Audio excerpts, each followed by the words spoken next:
Well, first of all, what other Hawaiian words do you know? There you go, that's impressive. Good job. Hawaii.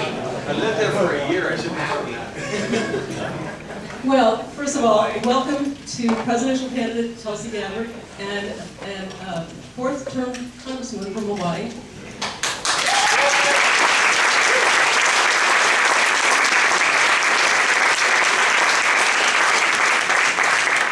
Tulsi, I think a lot of the people here already know a lot about you, but for those who came to find out more about our presidential candidates, tell us a little bit about yourself, where you grew up, your family, things like that. Thank you. Well, first of all, Jane and John, thank you for your leadership and for gathering us together here and hosting us today. I'm really grateful to have this opportunity to share my aloha with all of you and to receive yours in return. It's good to be back here in California. I'm seeing a couple of familiar faces and looking forward to meeting a lot of new friends here. I spent most of my life growing up in Hawaii, and first really thought about getting involved in, I guess, what you would call political issues, or getting involved in my community around protecting our environment. You know, growing up in a beautiful place like Hawaii, the idea of protecting the environment was not something really that you had to be taught as like, this is a political activism issue. This is a way of life.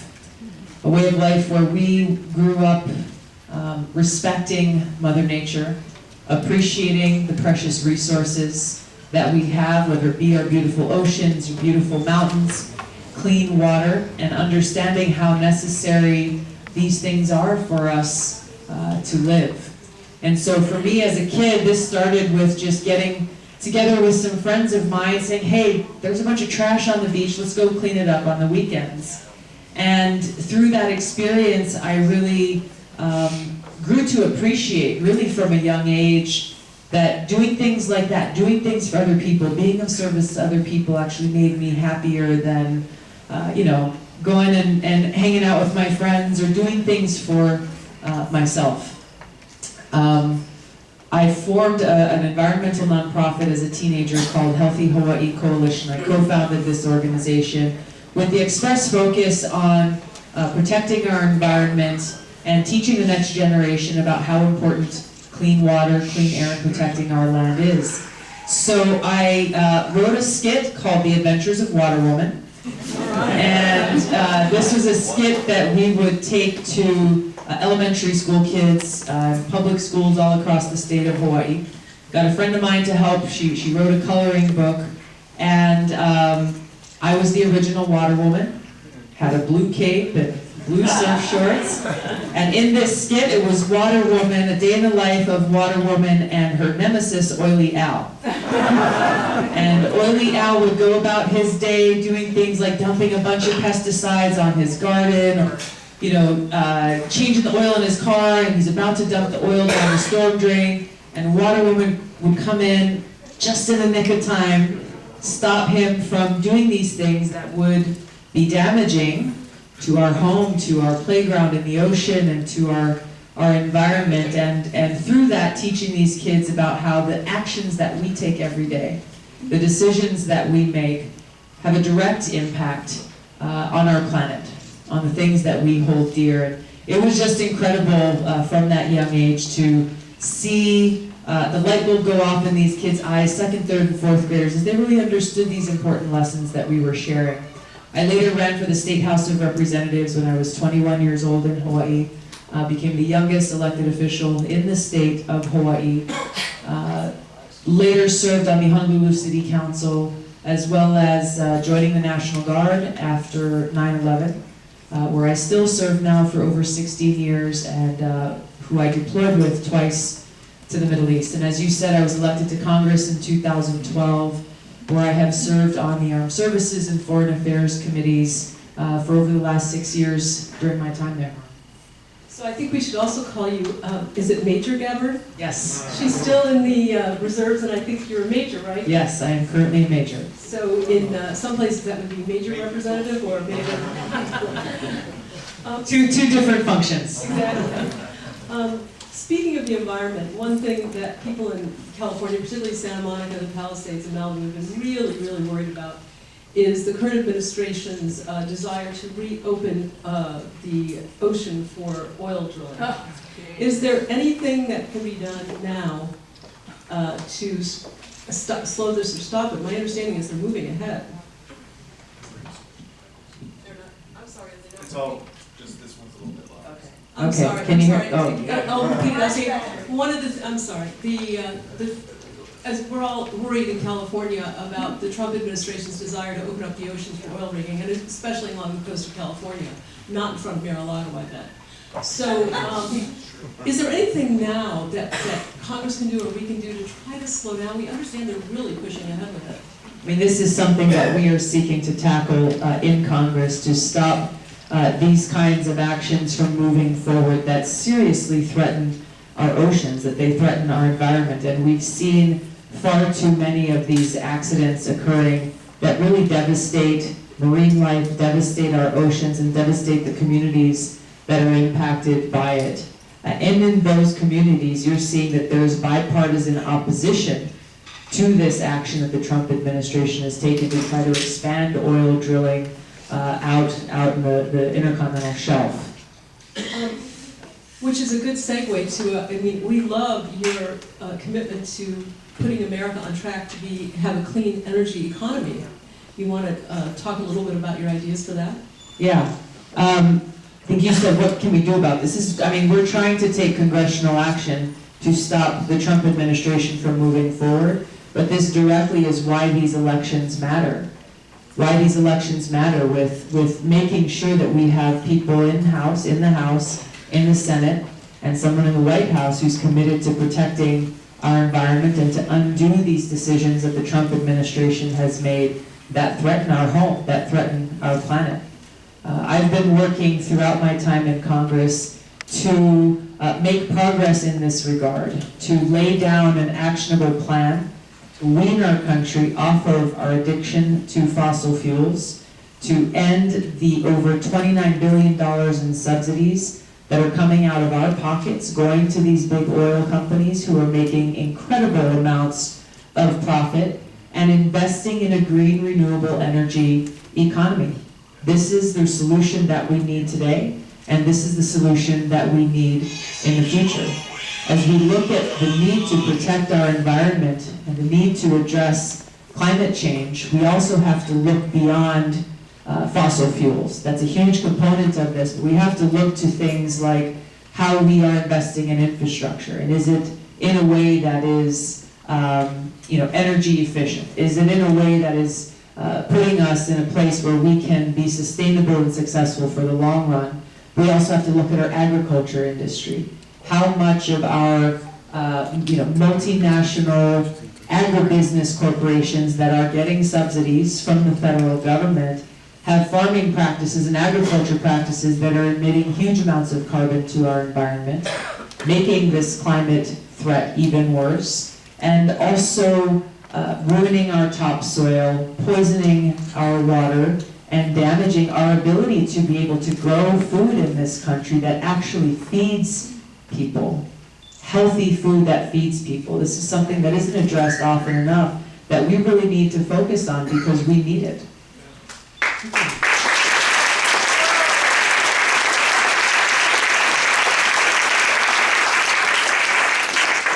Another issue that's important to people in Santa Monica, and I think in Los Angeles and California in general, is good quality education.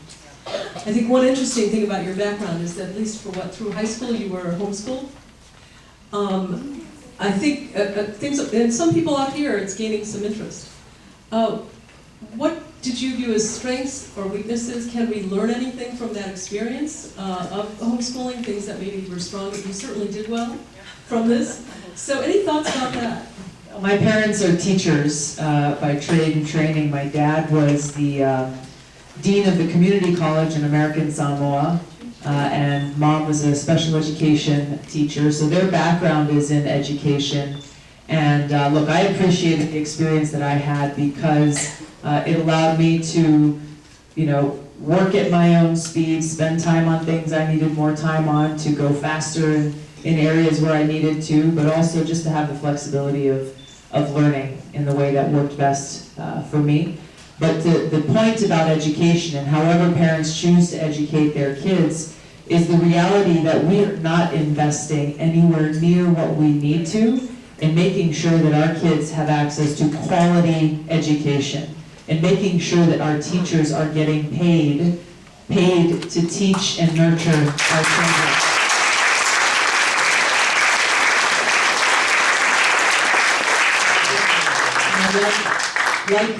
Like many issues that are not really seen as nonpartisan issues, this is one of them. I think so. And we're seeing teachers both here in California, teachers in Oklahoma, teachers in West Virginia, teachers all over the country who are standing up and saying, hey, look, they've chosen a path of service. They've chosen an amazing path where they are putting the well-being of these kids, working hard to provide them with a great education. It is our responsibility to thank them for choosing that service and to make sure that we're giving them the tools and the compensation that they need to best set our kids up for success.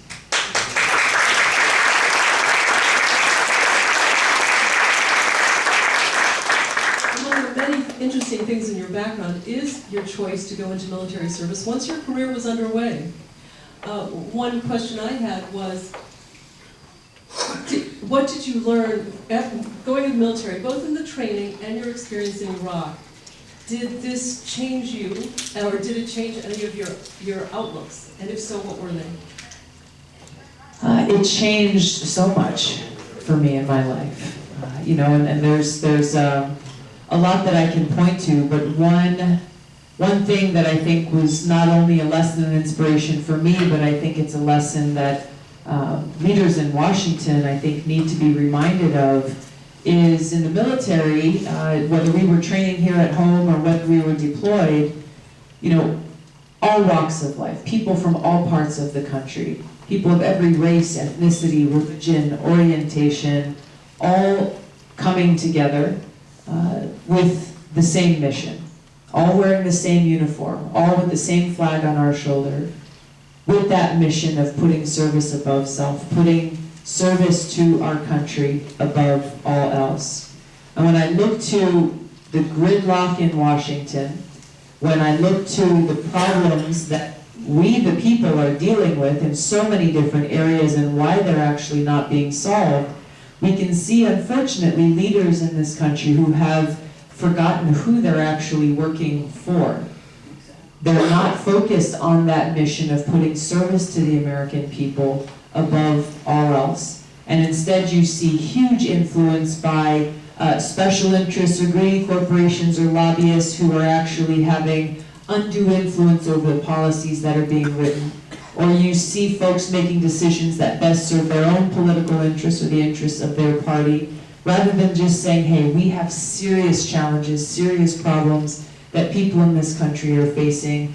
We need to come together and do what is necessary to solve them, to bring our ideas to the forefront, to have the courage to take those positions and actually put the well-being of the people first and foremost.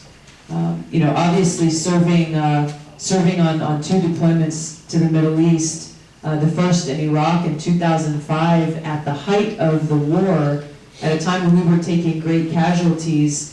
I served in a medical unit where every single day I saw firsthand the high human cost of war.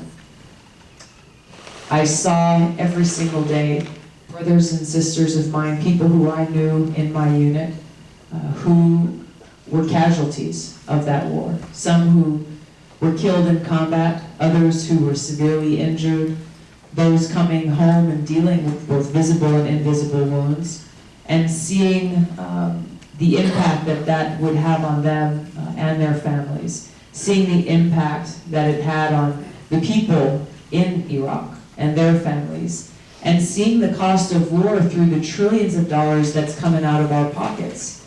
In that deployment in Iraq, I was there for about a year, and almost everywhere in our camp, I saw stamped KBR Halliburton. So if you wonder where so much of this money went, and you see how much abuse, which has been widely reported, about billions, if not more, dollars that have gone unaccounted for, and you see the defense contractors that benefited from the trillions of dollars that we've been spending on these wasteful regime change wars, while I was there, this is something that I saw, and it made me angry, because I wondered how many of the politicians in Washington who had cast their vote for that Iraq war were kept up at night, concerned and worried and thinking about my brothers and sisters in uniform who were dealing with the consequences of their decision. And ultimately what I saw was that there were very few. There were very few.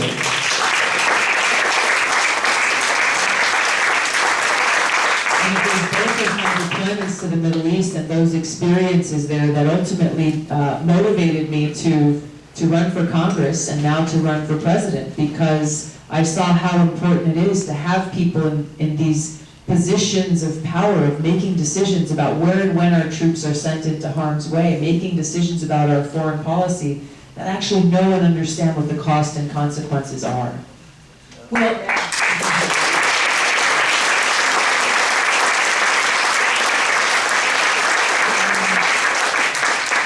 but another interesting aspect about your candidacy, of course, is that you're a woman running for the president, which we love, and which, among the other things I love, is that we're now taking it for granted that women will run for the presidency.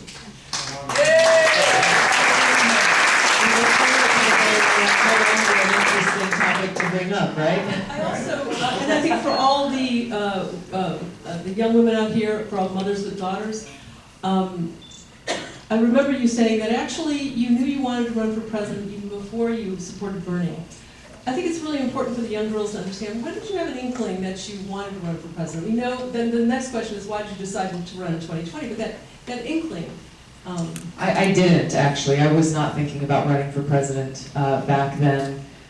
Really, what I was focused on in 2016 and the decisions that I made about stepping down as vice chair of the DNC was because I saw that there was, in that presidential primary, no focus on the incredible responsibility that a president has to serve as commander-in-chief.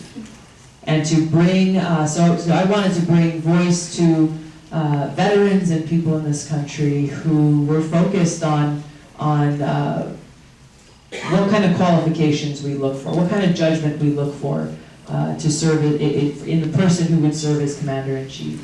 And that's really what drove me to decide to run for president now in 2020.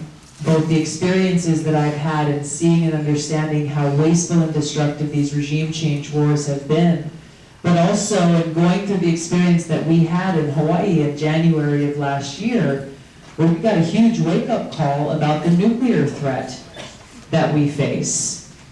And I don't know if you guys remember seeing in the news, but in January of last year, there was a text alert that went across over 1 million phones, cell phones all across our state, that read, missile inbound to Hawaii, seek shelter immediately. This is not a drill. This is not a drill. And I mean, if you can imagine us getting a text message like that right here, right now, tonight, what's the first thing that runs through your mind? Seek shelter immediately. This is not a drill. Where's your family? Where are your loved ones? Where are the people you care about? And where can you go to seek shelter? So this incident, even though it turned out to be a false alarm, was terrifying because the threat is real and because there's nowhere to go. There's nowhere to go. That's what we found. We had kids running, sprinting across the University of Hawaii College campus, trying to find shelter, but really not really knowing where to go. You know, we had a father who lowered his 7 or 8-year-old little girl down a manhole, thinking that that might be the only place she'd be safe.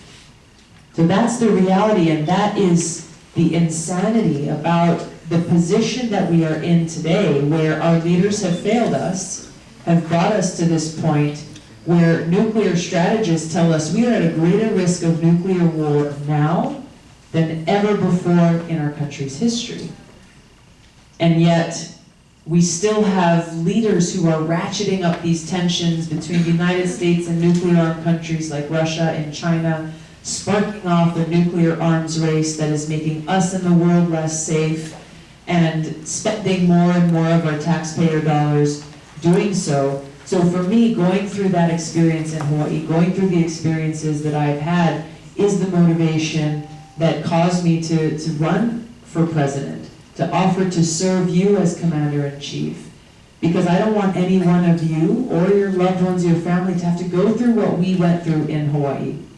It's why I'm committed as president to end these regime change wars, work to de-escalate these tensions and end this new Cold War and nuclear arms race, and to take the trillions of dollars that we've been spending on these programs and that we will continue to waste unless we make this change, and create a peace dividend that we can invest in saving the lives of our people.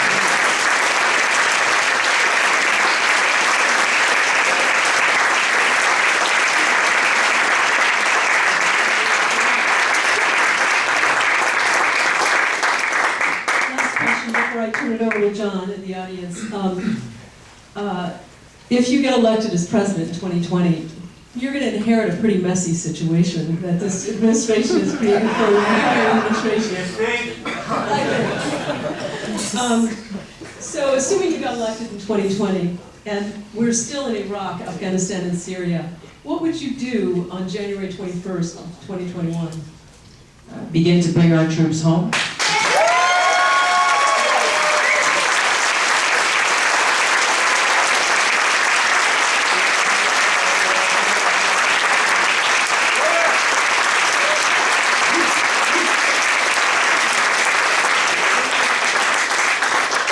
Begin to carry out on the commitment that I just made to you, to serve the interests of the American people, to keep the American people safe by ending these destructive foreign policies of regime change war and this new Cold War and arms race, so that we are keeping our people safe.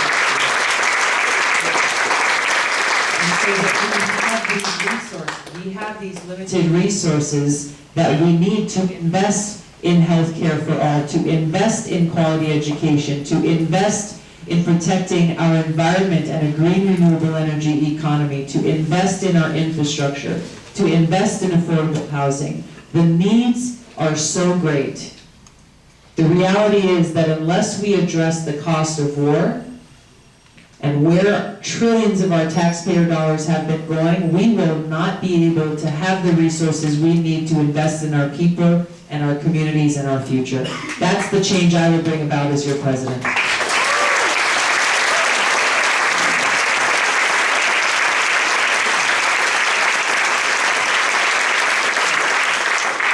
I want to ask you a question with regard to your foreign policy philosophy. And a lot of our members in advance of the meeting wanted me to address this issue, which is you have in the past had some criticism for your approach to talking directly with certain dictators or foreign policy adversaries like Bashar al-Assad or Modi.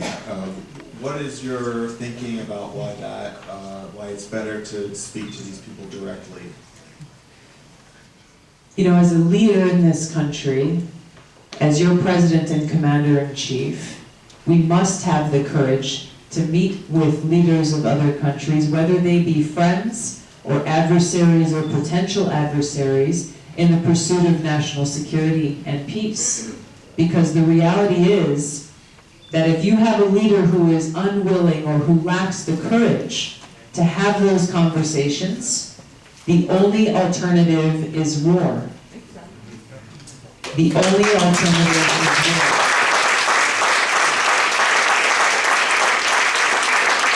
So this is one of the big problems with this administration's foreign policy, is this approach to other countries in the world that is really a zero-sum mentality that says for the United States and the American people to win or to benefit, then the other countries must lose or suffer. That undermines our interests. That undermines our national security. This is a big problem, and why we need to shift this foreign policy, shift the way that we are relating with other countries to one that takes a win-win approach, that takes an approach of cooperation rather than conflict, that takes an approach of actually engaging on these issues directly, to work out our differences so we don't get to the point where it is military action that is being threatened in order to accomplish our objective. This is serious, and there's a lot at stake.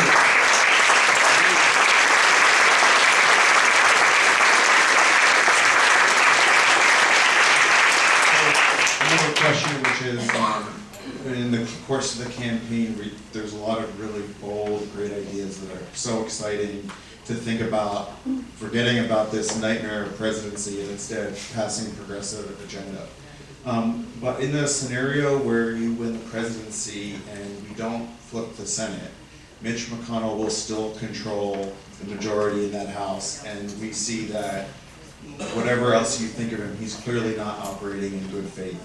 So what would be your approach to dealing with somebody like Mitch McConnell, or if his successor was running the Senate? How would you approach passing a bold progressive legislation? Let's begin with passing legislation at all. I mean, let's look at the reality of the situation that we're dealing with, which is, unfortunately, because of the hyper-partisanship that we're seeing in Washington, when you're putting forward a Democratic bill, more often than not, Republicans will oppose it just because it's a Democrat bill, regardless of the substance. But the opposite is also true. That more often than not, if a Republican bill gets put forward, the Democrats will oppose it just because it's a Republican bill, ignoring the substance. And you'll sometimes even see how that same bill will be reintroduced by someone from the other party and then get the support of the people from their party. It is ridiculous. It is ridiculous.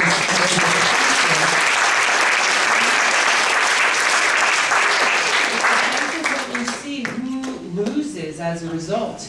And I'll use a recent example. You know, there was a bill that we passed last year called the First Step Act. This was a big step forward in prison reform, in beginning to reform our broken criminal justice system that is hurting so many people in this country. It's ruined so many people's lives. And I'll tell you, as we were working to build support for this legislation that was introduced by two friends of mine, a Democrat named Hakeem Jeffries from New York and a Republican named Doug Collins from Georgia, two guys who disagree on a lot of things, but who came together around this issue, recognizing how important it is.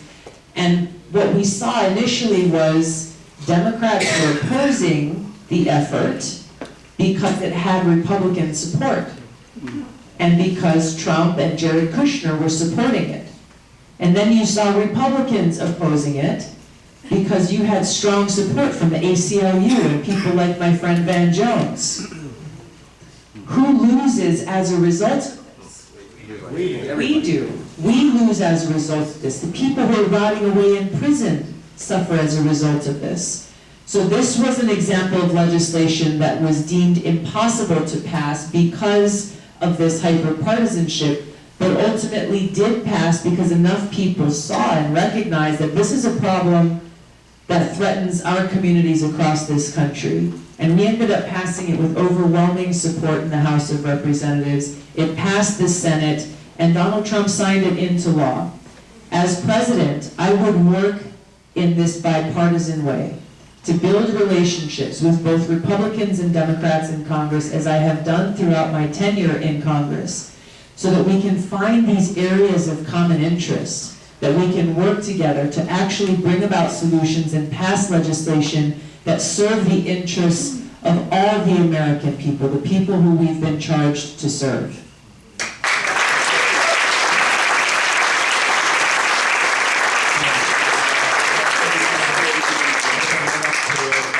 Questions for the rest of the presentation. Do you have the microphone set up? No. Oh, you're going to take this one? There you go. So we have time for 3 questions. And Tulsi's going to choose who they're from. I like the question.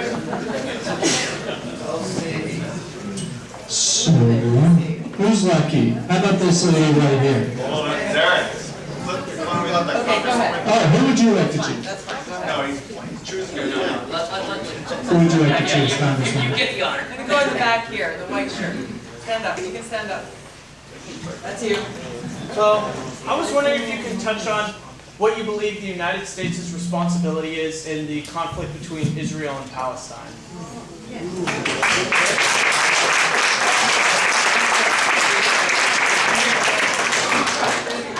This is unfortunately an issue that continues to be complex, where people are suffering at incredible levels and losing their lives because of the lack of resolution to this conflict.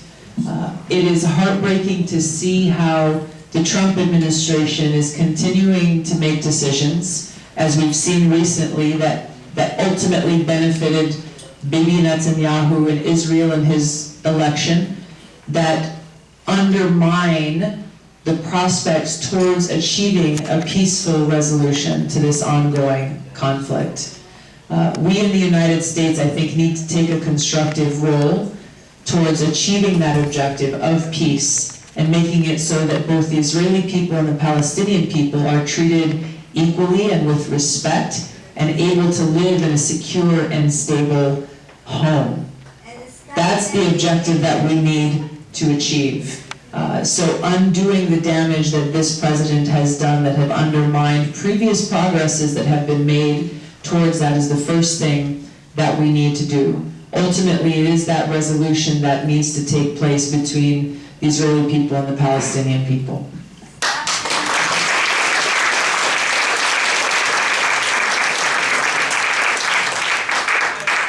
Yes, sir. Yep. I could project. I wanted to know your thoughts on, obviously you're in opposition of the war in Syria and us getting involved there. Yeah. I saw you're in support of our fight with the war on terror. And I wanted to know where your opinion lies as far as executive actions, executive privilege, taking us into wars that Congress does not approve, and our involvement in Yemen, and where you fall on all those issues. I know it's a big question. I know. Try to take them one by one. I introduced bipartisan legislation called the No More Presidential Wars Act that would make it an unimpeachable offense for any president to start a war without authorization from Congress.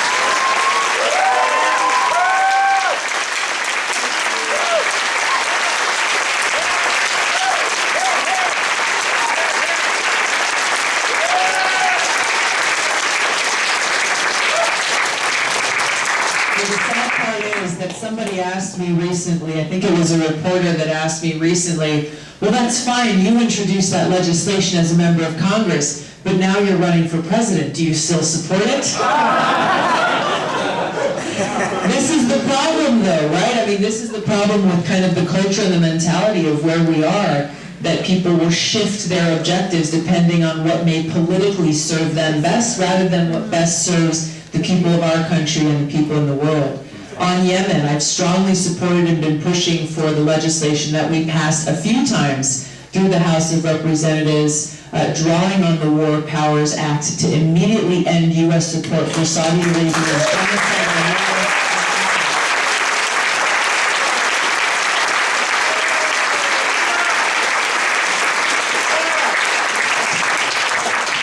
We need to end these wasteful regime change wars that have undermined our national security and actually strengthened terrorist groups like ISIS and Al-Qaeda.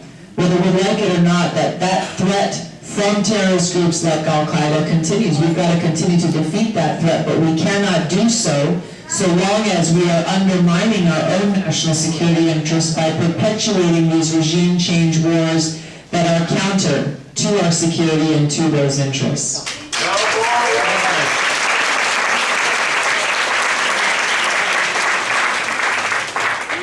Yes, ma'am. I generally spend more than the average amount of time in Hawaii because my family has farms there. So I have. Who's got a mic? I will try my best to project a little more. Thank you. That one doesn't work. Sounds very well. That's not great, but it works. It's fine, thank you. I spend a good amount more time in Hawaii than normal people because my family has farms there, so I've got nieces and all the things in elementary school. But I find that there's a tremendous amount of domestic violence and lots of individuals that go to jail there, and it's like nothing. It's like they went to jail, whatever. And so I'm curious with marijuana becoming so legalized around the country, for individuals that went to jail for that previously, what is your stance on them being, or any other drug in America, especially like in the 70s and the 80s and the 90s, about them getting out of jail in the future? Great question. Yeah. Thank you.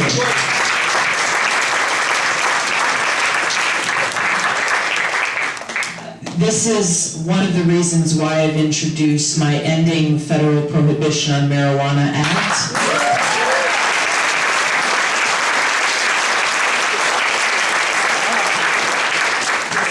This is the only bipartisan bill in Congress that would accomplish that would completely take marijuana off of any schedule of the Controlled Substances Act and make it so that states can determine how they want to regulate cannabis. We also have to address those whose lives have been torn apart, non-violent drug offenders as they are called now, who are still in prison or who have served time and have left but are living under the shadow of a criminal record, making it so they can't get a job, making it so that they can't maybe get into the school that they want to get into. I have friends of mine who have served honorably in the military, have deployed multiple times to the Middle East, and who ultimately were given an other than honorable or dishonorable discharge from the military for marijuana use. And these are often people who are dealing with extreme post-traumatic stress, dealing with major injuries from their time in service, and have chosen not to take highly addictive opioids and instead have used cannabis.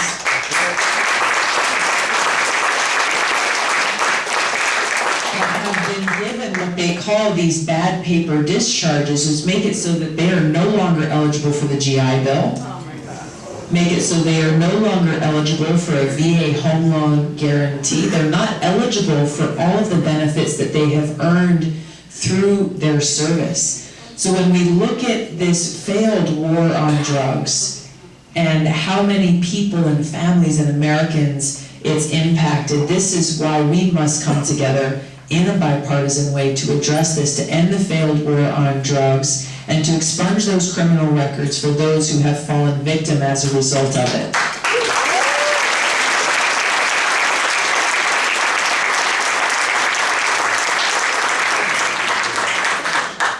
Yes, ma'am.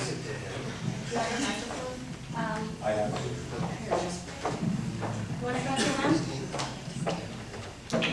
Susie Shannon. Hi, I'm Susie Shannon. I work with homeless and low-income communities in Los Angeles, and I'm also, over the past 2 years, a newly elected member of the DNC. And at the DNC, we've recently created a poverty council, and so we're asking all of the presidential candidates if they would pledge to support housing as a human right. Yes. Yes.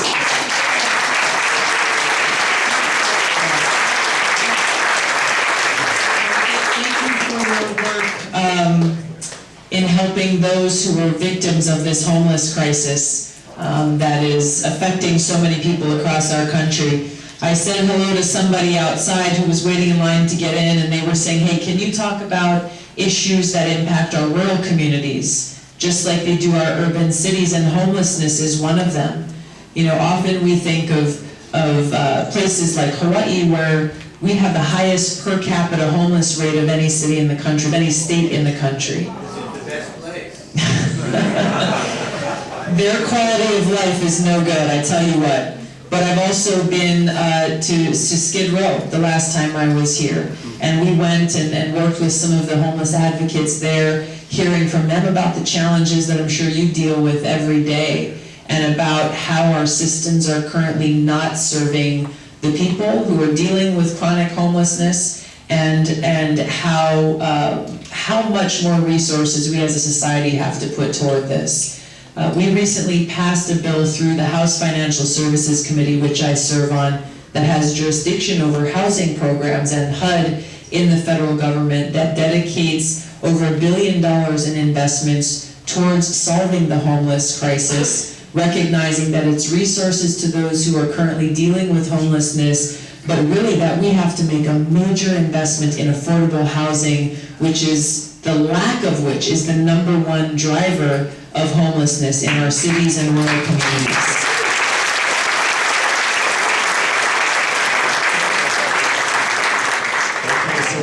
That's the last question. We want to extend a huge mahalo to Tulsi Gabbard for coming today.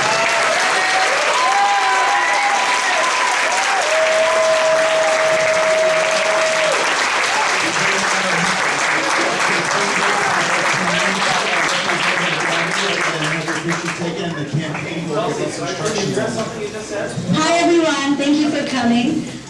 If you want a selfie with Tulsi, we're going to do it in a really organized way. We have 20 minutes. So nobody has any time to do anything but take a selfie. Where's mine?